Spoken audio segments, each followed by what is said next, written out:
जब मैं law college में था तो मेरे सामने सबसे बड़ा एक क्वेश्चन था कि मैं कॉर्पोरेट में जॉब करूं या अपनी वकालत शुरू करूं। और अपनी वकालत शुरू करूं तो मैं दिल्ली में रहकर सुप्रीम कोर्ट में शुरू करूं या अपने होम टाउन जाऊं। अपने होम टाउन जाऊं तो किस सीनियर को ज्वाइन करूं, सीनियर को ज्वाइन करूं तो वहाँ पे किस तरह से काम करूं कि मैं आगे इंडिपेंडेंट प्रैक्टिस करूं तो वो ज़्यादा फायदेमंद रहे। कई सारे सवाल मेरे दिमाग में घूमते थे, तो मैंने सोचा क्यों ना आज एक ऐसा मैं डेडिकेटेड वीडियो बनाऊँ तो कि जो सवाल मैंने फेस किए, जो प्रॉब्लम मैंने फेस की, वो आप लोगों को फेस ना करनी पड़े। तो आज मैंने खास इसीलिए वीडियो बनाया जहाँ मैं कहीं कानून की बात नहीं कर रहा, बात करूँगा अपने एक्सपीरियंस की, वो एक्सपीरियंस जो मैंने फेस किए। और इसलिए आज मैं वीडियो बना रहा हूँ ताकि आपने वो चारों एक्सपीरियंस को आज जान लिया जो मैं बात करने वाला हूँ, तो मैं श्योर हूँ कि आपको अपनी वकालत शुरू करने में किसी की भी समस्या नहीं आने वाली। इस वीडियो को आप एंड तक देखिएगा क्योंकि पता नहीं कौन सी टिप आपके काम कब आ जाए। चलिए दोस्तों, let's start the video, let's get on the point. सबसे पहले आप बात करते हैं कि जब आप लॉ स्कूल में पढ़ते हैं तो ये कैसे डिसाइड करें कि आपको वकालत करनी है कि नहीं करनी है।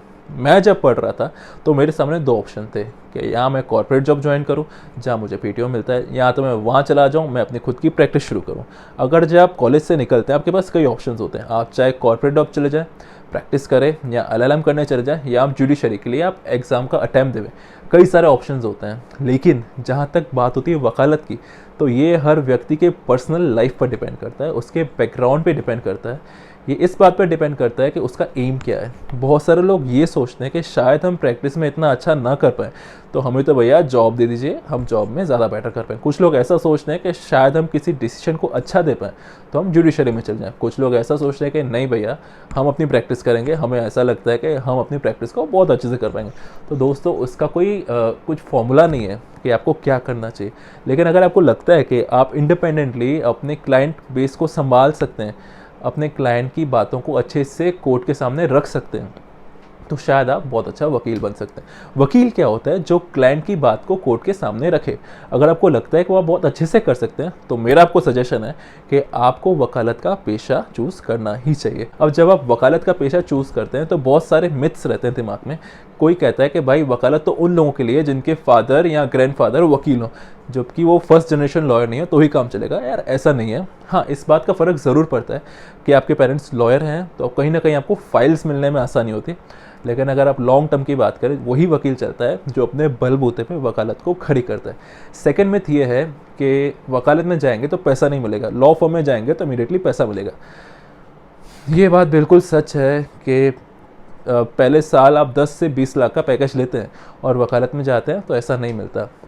पर इनकेस अगर आप 3-4 साल का पेशेंस रख सकते हैं और आपको लगता है कि आप धीरे धीरे अपना खर्चा निकाल सकते हैं और आपको लगता है कि अपनी वकालत कर सकते हैं, तो मेरा ये अगेन सजेशन रहेगा कि स्टार्टिंग के उन लॉ फर्म्स के लुभा में पैकेज में ना जाएं और 2-3 साल का पेशेंस रख के अपना प्रैक्टिस शुरू करें। क्योंकि ऐसा माना जाता है कि एक बार आपकी प्रैक्टिस सेट हो गई तो आप इतना पैसा कमा पाएंगे कि जितना आप कॉर्पोरेट फॉर्म में नहीं कमाएंगे।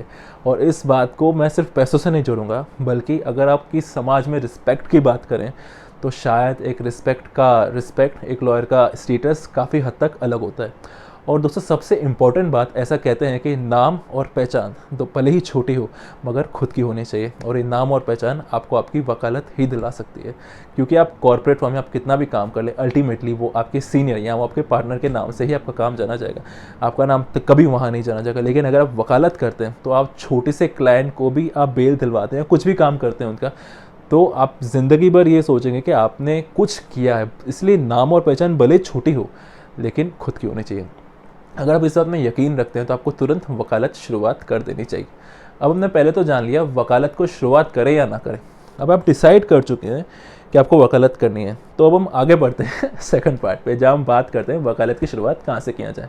देखिए, जब मैं अहमदाबाद में पढ़ रहा था तो मेरे सामने ये सवाल था कि मैं डायरेक्ट सुप्रीम कोर्ट में पढ़ूँ या अपने होम टाउन अहमदाबाद से ही कंटिन्यू करूँ।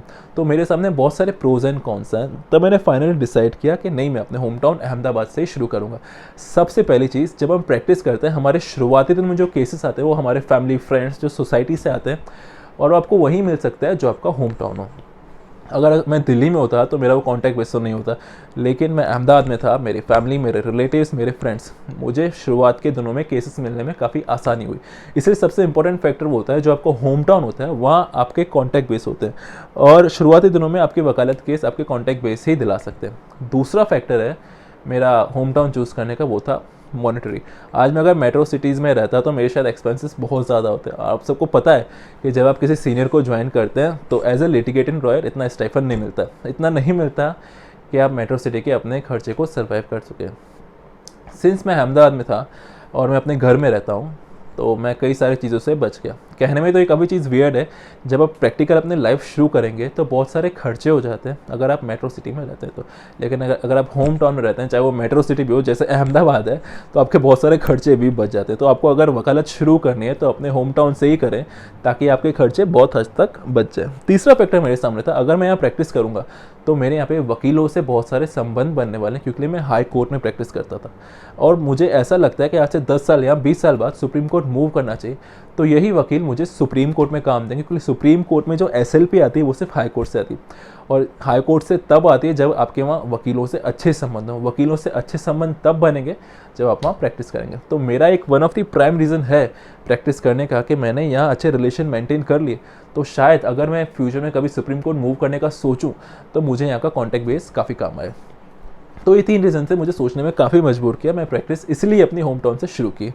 मैं अपने एक्सपीरियंस से ये बोल सकता हूँ कि शायद ये 3 फैक्टर मेरे लिए बहुत काम कर रहे हैं, और अगर आज मैं अहमदाबाद में या कोई और बड़ी मेट्रो सिटी में होता तो मुझे ये बेनिफिट्स नहीं मिलता।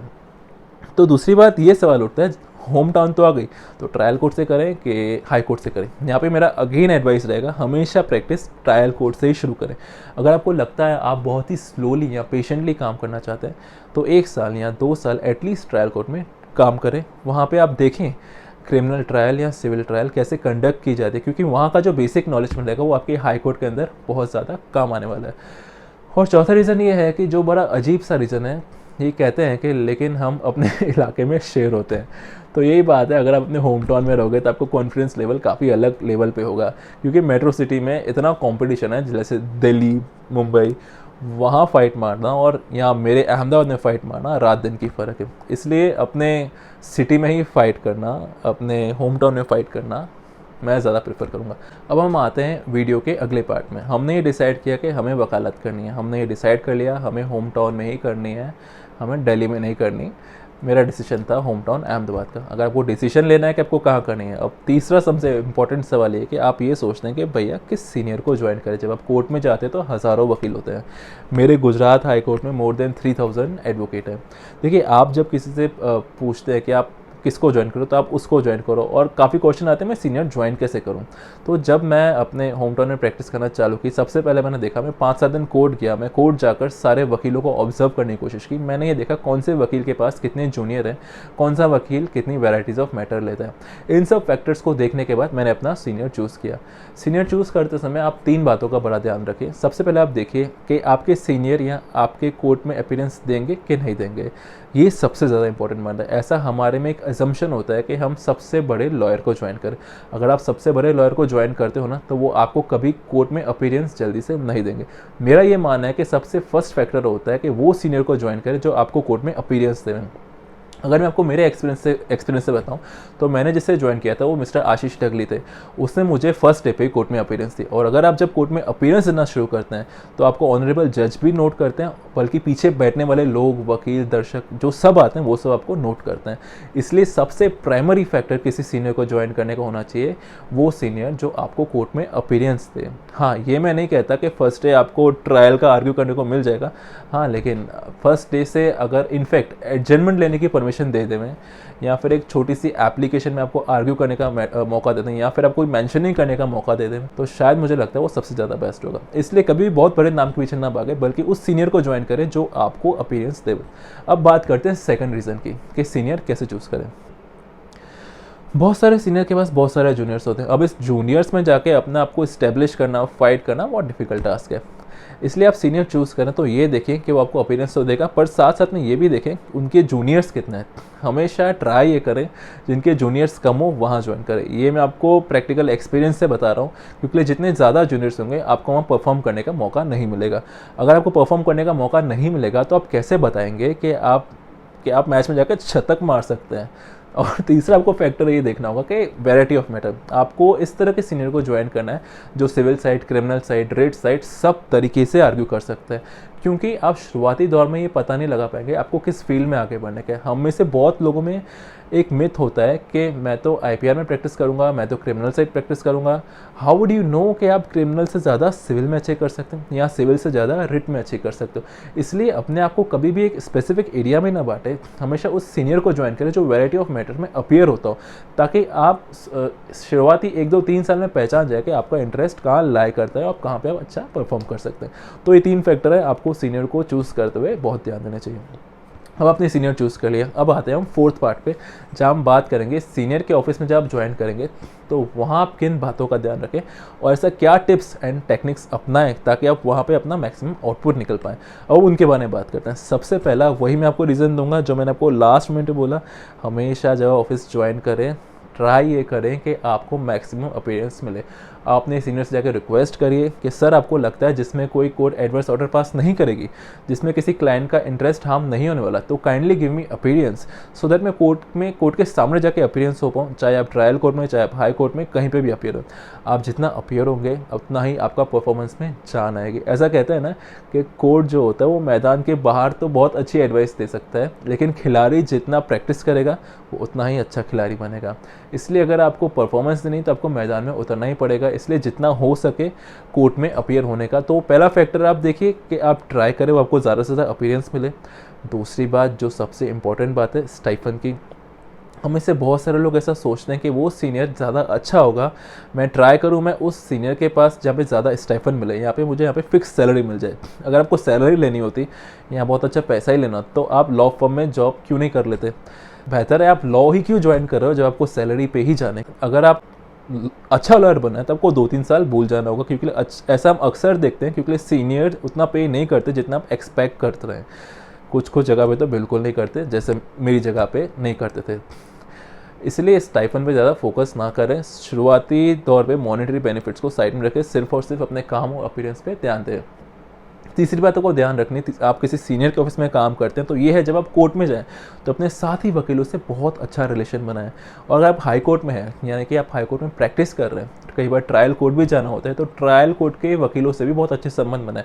क्योंकि जब आप अपनी फ्यूचर में अपनी प्रैक्टिस शुरू करेंगे, जब अपने एज ए इंडिपेंडेंट काउंसिल के रूप में आगे बढ़ेंगे, तो यही आपके वकील काम में आने हैं, आपको काम देने वाले हैं। और चौथी बात, जब आप सीनियर के साथ काम करते हैं तो नो डाउट आप ड्राफ्टिंग भी करेंगे, और जब आप ड्राफ्टिंग करते हैं तो हमेशा उसका फॉर्मेट आप अपने पास सेव रखें। जो फॉर्मेट आप सेव करते हैं वो इन फ्यूचर में बहुत काम आते हैं, क्योंकि जब आप इंडिपेंडेंट प्रैक्टिस शुरू करते हैं तो ये ड्राफ्टिंग आपको आगे बढ़ने में मदद करती है। क्योंकि जब आपके पास क्लाइंट आता है तो हम सबको पता है कि 90% फॉर्मेट तो सेम रहता है, और जब 90% फॉर्मेट सेम रहना है, आपके पास फॉर्मेट होता है, तो शायद क्लाइंट की बात को कन्वर्ट करना बहुत और इनकॉर्पोरेट करना बहुत आसान हो जाता है, और हमारी ड्राफ्टिंग ईजी रहती है। मैं आपको एक इंपॉर्टेंट बात बता दूँ, अगर आपको ड्राफ्टिंग में परेशानी आती है तो आपको चिंता नहीं करनी है, क्योंकि it's not difficult to draft, it is more difficult to understand the priority, it is more difficult to understand the prayer what you are demanding in a court. Once you understand the prayer, अगर आप prayer ही समझ के आपको क्या करना है court में, आपको कैसे प्लीड करना है, तो ड्राफ्टिंग करना बहुत आसान है। देखिए आज हमने 4 पार्ट में बात की। सबसे पहले कि वकालत शुरू करूं या कॉर्पोरेट फर्म में जाऊं, दूसरा कहां से शुरू करूं, तीसरा किसके साथ शुरू करूं, और चौथा जिस सीनियर के साथ शुरू करूं वहाँ क्या ध्यान रखूं। आज हमने इन चारों पे बहुत डिटेल में डिस्कशन किया। मुझे पूरा विश्वास है आज आपको बहुत मज़ा भी आया होगा। अब दोस्तों बात यहाँ ख़त्म नहीं होती है, बात यहाँ से शुरू होती है। और अभी तक आपने ये देखा है कि वकालत की शुरुआत कैसे करें, लेकिन असली खेल तो तब शुरू होता है जब आप अपने सीनियर से इंडिपेंडेंट होते हैं और इंडिपेंडेंट होकर अपनी प्रैक्टिस शुरू कर देते हैं। अब वो सारी बातें मैं आपको इस वीडियो में नहीं बता पाऊँगा, इसके लिए मैं वीडियो का पार्ट 2 ज़रूर बनाऊँगा। पार्ट 2 कब आएगा वो तो मैं खुद भी नहीं कह सकता हूँ, बट स्टिल आप मुझे इंस्टाग्राम पे फॉलो कर दीजिए, ताकि जैसे पार्ट 2 आए तो आप देख सकें। तो आप मेरे यूट्यूब चैनल को भी ज़रूर सब्सक्राइब करिए, legal_ज्ञान 2022, और मेरे इंस्टाग्राम पेज को भी फॉलो करिए, legal_ज्ञान 2022। That's it. अगर आप कुछ भी क्वेश्चन क्वेरीज या एडवाइस चाहिए, अगर कुछ भी क्वेश्चन है लॉ रिलेटेड, तो आप मुझे इंस्टाग्राम पे DM भी कर सकते हैं। मैं आपके क्वेश्चंस का रिप्लाई ज़रूर करूँगा। Thank you.